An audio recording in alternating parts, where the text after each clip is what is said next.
David. Given what we saw in Philadelphia, is the president, willing to give up on TPP, considering the rhetoric on the floor of the convention, as well as some of the statements from the Clinton camp that she wants wholesale changes before she would support any of this? The answer to that question is no. The president believes that the Trade-Pacific Partnership is a good policy for American businesses and American workers.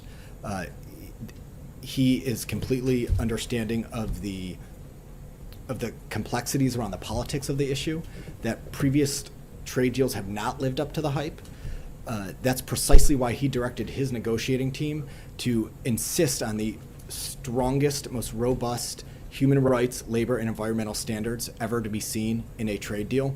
So the president's acutely aware of the politics around this, but that's not going to stop him from getting this done. You've been saying that the White House has been consistent on that point, and a lot of the agency heads from USTR to others have gone out, talking about the merits.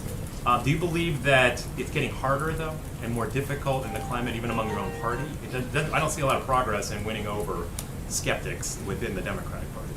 David, I'm old enough to remember people in this room reading the last Rights to Trade Promotion Authority about a year ago.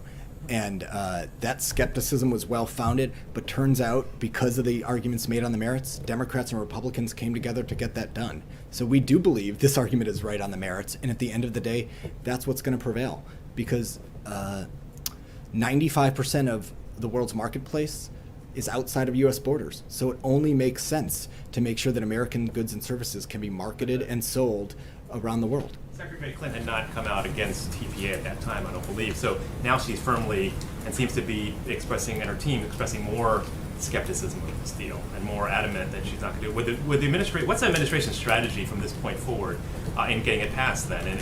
And if the secretary, as her team has said, and she, I believe, has said publicly she would not support a lame duck vote on this, if she's on that position, would you still go forward with a push in a lame duck? Well, you'll have to talk to Secretary Clinton about her views.